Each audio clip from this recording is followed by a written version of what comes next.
Assalamualaikum warahmatullahi wabarakatuh. Bagaimana kabarnya anak-anakku? Semoga kalian sehat selalu dan pastinya masih semangat dalam mengikuti pembelajaran kali ini. Anak-anakku, kali ini kita masih di bab yang sama, yaitu tentang teks persuasif atau paragraf persuasif. Kemarin kita sudah mempelajari beberapa subbab ya, mulai dari pengertian, kemudian contohnya. Dan kali ini kita masih di bab yang sama ya, yaitu tentang teks persuasi atau paragraf persuasi. Mari kita simak bersama-sama penjelasan dari Ustadzah tentang subbab-subbab yang akan kita bahas kali ini. Sebelum kita lebih dalam mempelajari tentang subbab-subbab yang akan kita bahas, alangkah baiknya kita mengetahui kompetensi dasar yang harus kalian capai.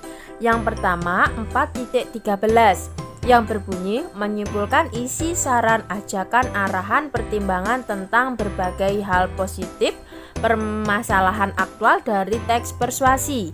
Kemudian 4.14 menyajikan teks persuasi, saran, ajakan, arahan, dan pertimbangan secara tulis dan lisan dengan memperhatikan struktur kebahasaan atau aspek lisan.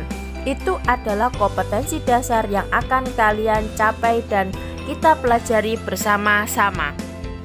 Setelah tadi kita sudah mengetahui kompetensi dasar yang akan kita capai, kali ini tujuan pembelajarannya yaitu 1. Menyimpulkan isi, saran, ajakan, arahan, pertimbangan tentang berbagai hal positif permasalahan aktual dari teks persuasi. Kemudian yang kedua, menyajikan teks persuasi, saran, ajakan, arahan, dan pertimbangan secara tertulis dan lisan dengan memperhatikan struktur kebahasaan atau aspek lisan. Ini adalah tujuan pembelajaran yang harus kalian capai dan kita pelajari. Kita mereview materi yang kemarin sudah Ustadzah sampaikan ya, mengingatkan kalian bahwasanya tujuan daripada teks persuasi atau paragraf persuasi agar pembaca yakin bahwa ide, gagasan, atau pendapat tersebut dapat benar dan terbukti dan juga melaksanakan apa yang menjadi ajakan dari ide tersebut. Intinya ya, mengingatkan kalian ulang kembali bahwasanya tujuannya adalah mengajak halayak umum untuk mengikuti ide kita. Ide yang akan kita sampaikan kepada siapa?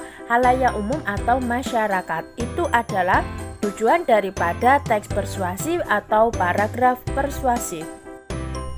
Setelah tadi kita sudah mengetahui tujuan daripada pembelajaran, kemudian mereview ulang kembali, mengingatkan kalian tentang tujuan daripada teks persuasi yang intinya itu mengajak halayak umum untuk mengikuti ide kita. Nah, kali ini silakan kalian cermati bahwasanya yang akan kita pelajari di pertemuan kali ini itu mencakup 3, yaitu ciri-ciri paragraf persuasi, kemudian struktur paragraf persuasi, kemudian yang terakhir di sini adalah langkah-langkah menyusun paragraf persuasi. Nah, jadi yang akan kita bahas kali ini ya 3 subbab ini. Mari kita simak penjelasan bersama-sama terkait beberapa atau 3 poin ini. Setelah tadi kita sudah tahu penjabaran dari subbab-subbab itu tadi. Yang pertama yang akan kita pelajari yaitu tentang struktur paragraf persuasi, yang secara umumnya itu dibagi menjadi 3. Yang pertama ada pengenalan isu, kemudian yang kedua rangkaian argumen, dan yang terakhir adalah pernyataan ajakan. Nah, apa penjabarannya? Pengenalan isu ini merupakan pengantar mengenai masalah yang menjadi dasar tulisannya. Jadi di sini adalah sebuah pengantar. Kemudian rangkaian argumen ini berisi tentang fakta-fakta yang memperkuat argumen-argumen. Kemudian yang terakhir Pernyataan ajakan yaitu pernyataan yang berfungsi untuk mengarahkan dan memperkuat ajakan atau persuasi kepada masyarakat halayak umum untuk mengikuti ide yang kita sampaikan. Itu merupakan struktur paragraf persuasi atau teks persuasi yang secara umumnya dibagi menjadi 3 tersebut. Ketika tadi kita sudah berbicara dan membahas tentang struktur paragraf persuasi yang secara umumnya itu dibagi menjadi 3, mari kita melanjutkan kemana? Ke ciri-ciri paragraf persuasi. Jadi saya ingatkan ulang bahwasannya sebuah teks atau semua teks itu memiliki ciri-ciri. Nah, apa ciri-cirinya tentang persuasi di sini? 1. Untuk mempengaruhi pembaca dan memiliki alasan kuat didasari dengan data dan fakta. Jadi ciri-cirinya ini berupa ajakan yang disertai data atau fakta.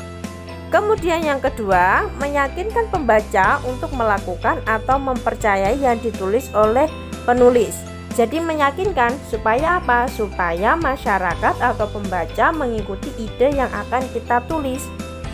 Kemudian yang ketiga, menggunakan kata ajakan seperti ayo, mari, lakukan. Nah, kata ajakan di sini yang sering dipakai di dalam teks persuasi secara umumnya dengan menggunakan kata ganti ayo, mari, dan lakukanlah yang mendapatkan imbuhan la. Dan yang terakhir adalah biasanya menghindari konflik agar kepercayaan pembacanya tidak hilang dan kesepakatan antara penulis dan pembaca tercapai. Ini merupakan ciri-ciri paragraf persuasi. Saya simpulkan bahwasanya inti daripada ciri-ciri di sini adalah mengajak masyarakat untuk mengikuti ide kita. Setelah tadi kita sudah mengetahui inti daripada ciri-ciri teks persuasi yaitu ajakan atau menggunakan kata ganti ayo, mari, dan imbuhan la. Mari kita bersama-sama mempelajari tentang langkah-langkah menyusun teks atau paragraf persuasi. Yang pertama itu menentukan topik. Misalnya pentingnya melakukan olahraga. Nah, ini adalah sebuah contoh topik ya. Kemudian yang kedua, menentukan tujuan penulisan persuasi berdasarkan topik.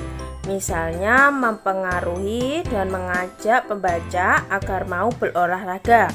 Kemudian yang ketiga, mengumpulkan bahan yang sesuai dengan topik. Misalnya apa? Melalui pengamatan, wawancara, atau studi pustaka.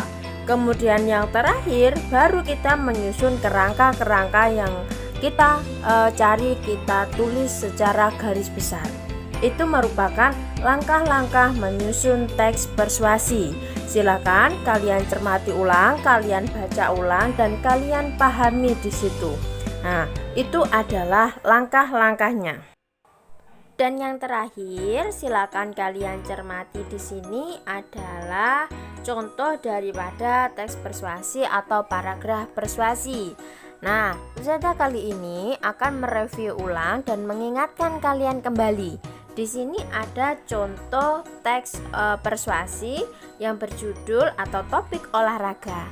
Seperti yang kita bahas tadi, bahwasanya ciri-cirinya tadi kita mengambil topik yang ringan yang sering kita jumpai yaitu tentang olahraga. Nah, ini masih ada sinambungannya. Kita sambung di mana? Di contohnya. Kalian lihat di situ.